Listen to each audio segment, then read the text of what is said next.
Hey everybody, we're going to talk about chapter 17, which is all about interview techniques. Whether you're going to be a broadcast journalist, print journalist, any sort of journalist at all, obviously interviewing is very important. They can also have great benefits no matter what you're going to do.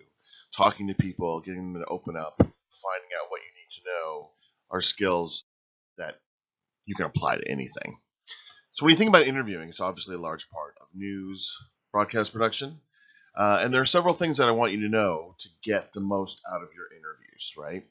Not the least of which is, why are you doing this interview? What is the purpose? If you don't have a firm grip on that and you're unclear yourself, you are never going to get the interview material that you need to do the story that you want. You have to decide what your story is before you can even start researching it or asking about it, right?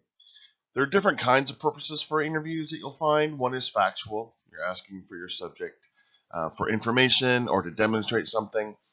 Another purpose is explanation. Let's say you and your audience already know the facts, but you want to have your subject explain them or elaborate a bit.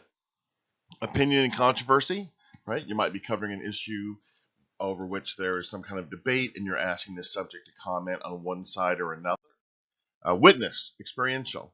Your subject may be witness or participant in an event that you and have some sort of personal experience which is relevant to your coverage. You might also be looking for some colorful descriptive insight that could involve emotion. Celebrity interviews, the main reason you're talking to this subject is because they're famous, but want to talk about their latest project or issue that's important to them, right? Those are broad topics, broad focuses an interview might have. Of course, it's perfectly possible that the same person could give you different types of interviews or combine these elements, but the main thing you need to know as an interviewer is what you're looking for in the interview, right? And the only way to really know that is to prepare yourself. You want to prepare yourself because it's absolutely key. We've gone over this before in production. Pre-production is where it all really happens and where the success or failure of your project is cast. So first, have a list of questions you want to talk about and be prepared with follow-up questions. You need to write them down. Let me say that again. Write them down for yourself and also to help prime your mind and to figure out what the focus of your story is. You need to do research about your subject. Do not ever just wing it. Don't think, well, I watched Walking Dead. I know what to ask the creator. No, you want to really do some research. You want to know something so you can ask good pointed questions. If you are a good pointed interviewer and have done some research, you'll get a lot more out of your subject. They'll have respect for you, and they'll be much more inspired to engage with you on a deeper level. Prepare the subject and let them know what you want to talk about. Don't make them just wing it, right? If you're going to sit down with the president of the college and you want to talk to her about health benefits for students, make sure she knows that's what you're going to talk about. Don't just ask for a general interview if it's not a general interview. Tell her what you want to know and what you want to talk about so she can be ready. Something that I want everyone to think about that sounds so obvious is that when you're interviewing somebody, don't forget to listen. This might sound odd, but in the heat of the moment, it's all too easy for an interviewer to be concerned with everything else that's going around them, because there's a lot going on, than to give the subject their full attention, and that will inevitably impact the interview in a negative way. You need to be there for that subject and really listen to them. It'll also open up questions for you that perhaps you hadn't thought about. So you always want to open up with a question. Starting with a general question is a great way to begin the interview and warm up both yourself and your subject. You don't want to jump right into the big questions or the really detailed questions. You want to start generally. Follow-up questions are something you should always be aware of. And if you're not listening, it's very easy to miss those opportunities, right? If you're not listening and you're too focused on your prepared questions, you're going to miss opportunities to connect with a subject and naturally follow their answers, right? One of the most important things that you need to remember is to avoid closed question. A closed question is one to which an interviewer can only answer yes or no.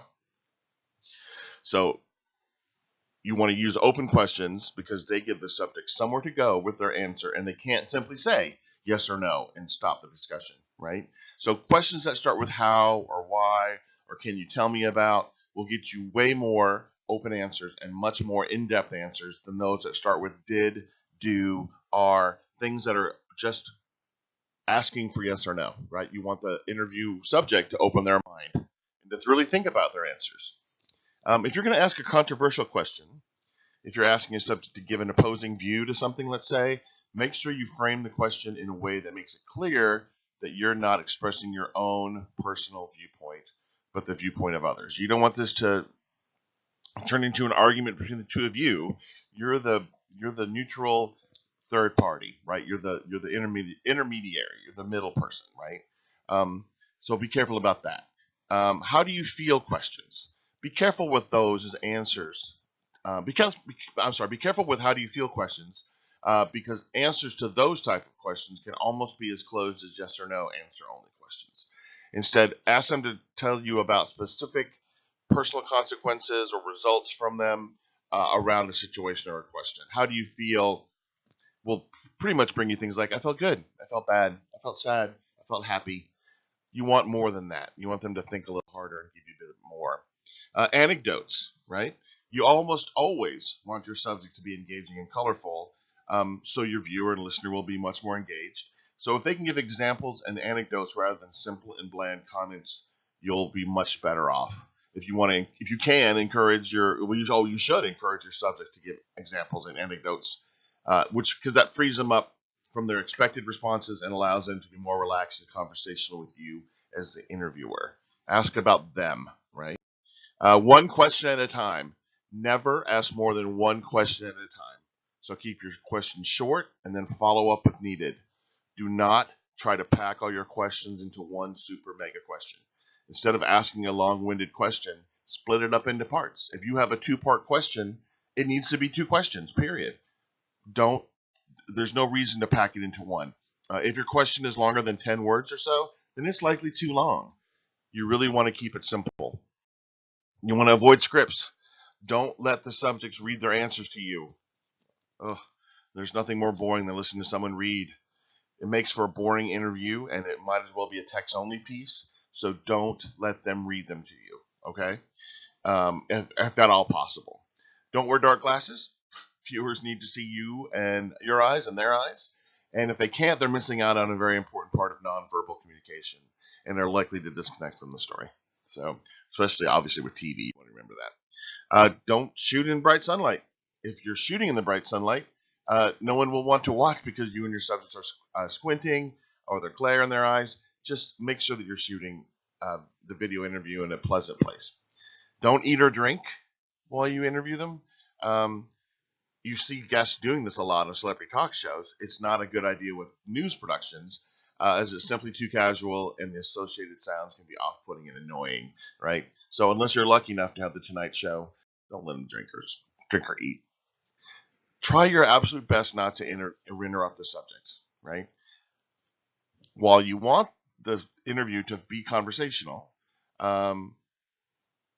you don't want to appear rude. So interrupting is one of those things that is almost impossible not to construe as being rude. So not only it could be off-putting to the guest and the audience, if you interrupt, it can make it very difficult to edit later, which of course brings us to crosstalk.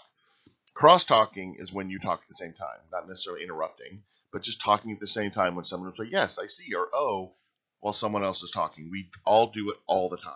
That's how real life works. And you will be tempted to do that during the interview. But not only can that be annoying to a viewer or listener, it makes it so difficult to edit later. So remember that the interview is not about you, it's about your subject. And if you want to be responsive while they're talking, shake your head, nod your head yes, right? Make some sort of hand gesture that reinforces what they're saying, in solidarity or whatnot. Try not to talk. Try not to cross-talk. You'll thank me later. Communicating. Make sure your subject knows what's going on. If you need to set up the lights, tell them what's happening. If you have to do a sound check, let them know. It can be really nerve-wracking to be interviewed, and they're nervous. So make sure you're sensitive to that and keeping your subject comfortable and informed, right? Make sure all cell phones are off and not going to interrupt the taping of the interview. Just make sure they're off or on vibrate. Make sure that you're reassuring, right? unless you have a real pro on your hands, your subject is probably going to be nervous to some degree about being interviewed. So unless you're going out live, make sure that they know they can relax and not worry if they quote mess up unquote an answer, because it's no problem to do it again, right? So make sure that you're cognizant of this person sitting across from you, that they're a person. You always want to check your recording levels. Make sure that your crew or yourself is getting the audio and video that you need in the way you need it, and you're not distorting your material in a way due to levels. You're going to be really sorry if you do. We talked about levels before. It's one of the things you almost can't fix. Make sure, as we talked about before, that you record what we call wild track or room tone. Record some silence in the room, because you can use it for later editing purposes. And of course, when we say silence, that's in quotes, because nothing is ever truly silent.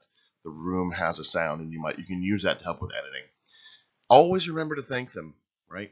They're giving you your time. They're giving you their attention. They're there for you so you can do your story. If it weren't for them, the segment just wouldn't happen as recorded, right? So make sure that you're appreciative. Being a good interviewer is combining a few things, right? Good research, knowing the types of questions to ask because you have a clear idea of the story, listening to the answers, and developing a good rapport with the subject. But above all else, you want to be professional, polite, and interested.